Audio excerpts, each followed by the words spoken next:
والا ثواب لکھنے والا لکھنے لگتا ہے نا، اس بندے نے غدیر کے دن ایک بندے کو کھانا کھلایا تو حاطف غیبی سے ندا دیا لکھ، اس نے آدم سے لے کر انبیاء کے خاتم تک دعوت دی.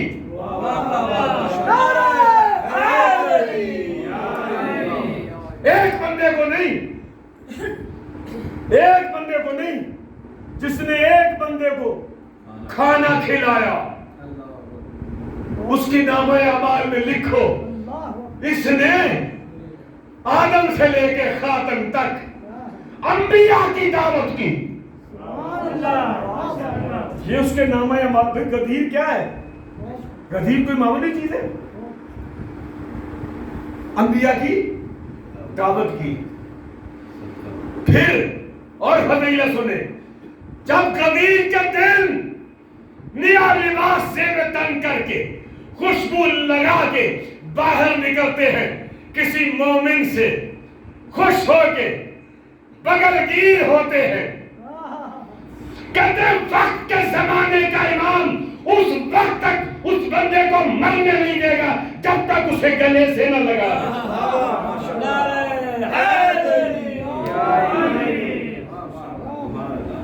وقت کے زمانے کا امام اس وقت تک اس بندے کو مرنے نہیں دیں گے جب تک اسے اپنے سینے سے نہ لگا. یہ کوئی کم فضائل ہے؟ پھر آپ زیارت امین اللہ پڑھا کریں، آپ کے کتابوں میں موجود ہے، السلام علیکہ یا امین اللہ، اے اللہ کی امانتوں کے امین ہمارا سلام. یہ زیارت پڑھا کریں تو جو ہے نا قبلہ. تو غدیر کو ہوا کیا؟ کیوں اس قدر فضائل ہیں؟ کبھی غور کیا؟ کبھی سوچے تو صحیح غدیر کے اتنے فضائل کیوں ہیں؟ یہ سوچنے کی بات نہیں ہے. کیوں؟ اس لیے کہ آدم سے لے کر خاتم تک کی محنتوں کی نچوڑ کا نام ہے غدیر. اگر غدیر نہ ہوتا، اگر غدیر نہ ہوتا آدم سے لے کر خاتم تک کا سب کیا دھرا زائل ہو جاتا. غور ہی نہیں فرما رہے آپ. یہ میرے الفاظ ہیں یا قرآن کے؟ کیا کہا اللہ نے رسول کو؟ یا ایھا الرسول بلغ بلغ ما انزل الیک من ربک، اے میرے رسول تبلیغ کر دے. مجھے آپ کی خاموشی میں بھی ویسے بہت میں پریشان ہوں. اگر ایسے ہی غدیر جشن منایا جاتا ہے تو اللہ اکبر، رسالہ یا رسول اللہ،